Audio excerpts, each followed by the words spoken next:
भूतिया call centre part 3।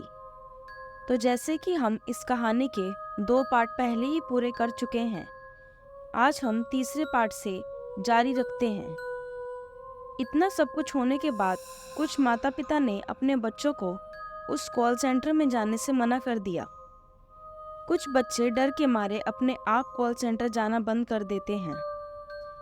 इस हादसे के बाद कॉल सेंटर में काम का पहाड़ टूट पड़ता है। कम बच्चों के काम पर आने की वजह से आधे से ज़्यादा काम बाकी रह जाते थे। यह सब देखकर मनोज कुमार बहुत चिंतित हो गए और इसका उपाय सोचते हैं।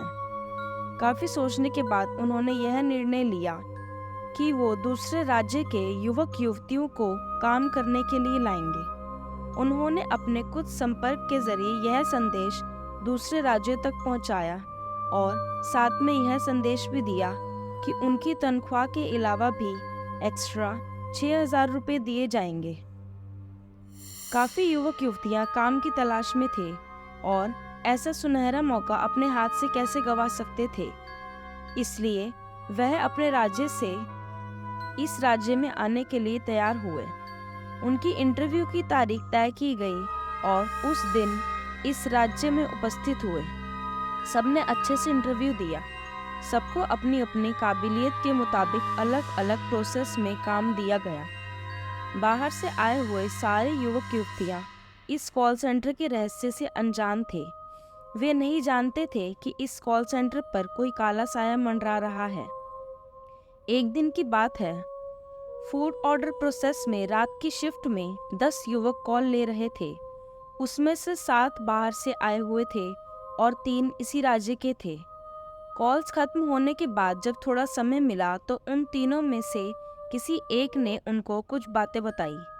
आप सबको पता है, यह कॉल सेंटर से कई युवक युवतियां जॉब छोड़ चुके हैं, क्योंकि यह सबका कहना है कि इस कॉल सेंटर पर कोई काला साया मंडरा रहा है। यह कॉल सेंटर का नाम बदलकर भूतिया कॉल सेंटर रख देना चाहिए। हाल ही में इस कॉल सेंटर से 2 जान जा चुकी है। पुलिस ने भले ही इसे खुदकुशी कहकर केस बंद कर दिया, लेकिन सच बताए तो ये खुदकुशी नहीं थी। वो दोनों ही भूत और चुड़ैल का शिकार बने थे। हमें भी बहुत डर लगता है, लेकिन क्या करें, मजबूरी है। घर में कमाने वाला कोई नहीं है। माँ बीमार है। दिन की शिफ्ट में इतना पैसा नहीं मिलता जितना रात की शिफ्ट में मिलता है, इसलिए मजबूरी में काम कर रहे हैं हम सब। यह सुनकर दूसरे राज्य से आए हुए युवक युवतियों में से किसी एक ने उत्तर दिया, यह सब सिर्फ अंधविश्वास है, ऐसा कुछ नहीं होता है। आज दुनिया कहां से कहां तक पहुंच गई है और हम भी इन सब चीज़ों पे यकीन कर रहे हैं। मैं इन सब चीज़ों में नहीं मानता। इन तीनों में से एक केवल यही मात्र युवक था जिसको भूत प्रेत से बिल्कुल डर नहीं लगता था, लेकिन बाकी दोनों दोस्त सब बातें सुनकर डरने लगे और वापस राज्य में जाने के बारे में सोचने लगे। उसमें से एक तो ठान लिया था कि अभी इस कॉल सेंटर को छोड़ देगा। उसका नाम था सुरेश। बाकी 2 दोस्तों ने उसको बहुत समझाया, लेकिन उसने उनकी बात नहीं सुनी और वह भागते भागते नीचे जाने लगा। जब वो सीढ़ी से नीचे उतर रहा था, तभी उसने महसूस किया कि जैसे मानो कोई उसके पैर पकड़कर उसको रोक रहा हो। उसने आसपास देखा मगर कोई नहीं दिखा। घबराते हुए वह नीचे पहुंचा। इतनी रात हो गई थी, इसलिए उसको कोई व्हीकल भी नहीं मिल रहा था। 5 मिनट के बाद एक बाइक सवार आते हुए दिखा।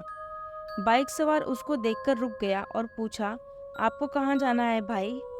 मुझे रेलवे स्टेशन तक जाना है, कृपया आप मुझे वहाँ छोड़ देंगे? सुरेश ने उत्तर देते हुए कहा। बाइक सवार ने सुरेश को लिफ्ट दी और बाइक चलाने लगा। थोड़ी देर बाद सुरेश ने देखा कि बाइक सवार तो अदृश्य हो गया और बाइक अपने आप चल रही थी।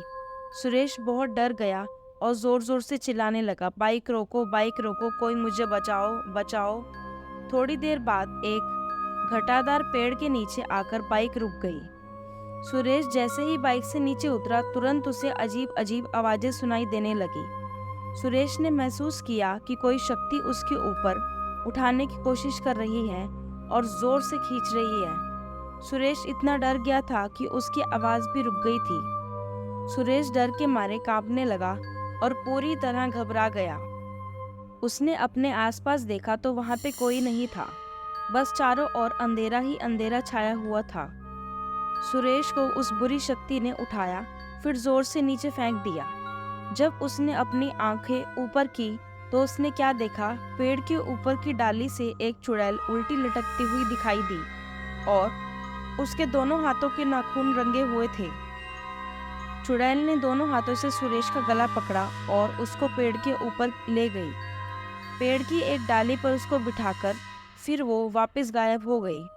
सुरेश ने अपने पास में देखा तो कोई भी नहीं था। फिर अचानक से उसे हवा में उड़ता हुआ एक कंकाल दिखाई दिया जो उसके पास आ रहा था। उस कंकाल ने उसका गला पकड़ा। सुरेश ने बहुत कोशिश की लेकिन वो उसको नहीं छुड़ा पाया। आखिरकार वह हिम्मत करके पेड़ से नीचे कूद गया और तेजी से भागने लगा। थोड़ी देर भागने के बाद वह शांत हो गया।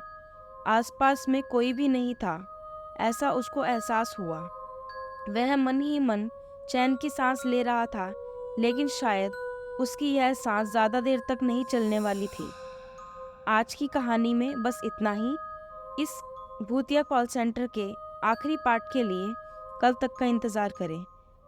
ऐसी ही कहानी सुनने के लिए हमारे चैनल को लाइक और सब्सक्राइब करें। धन्यवाद।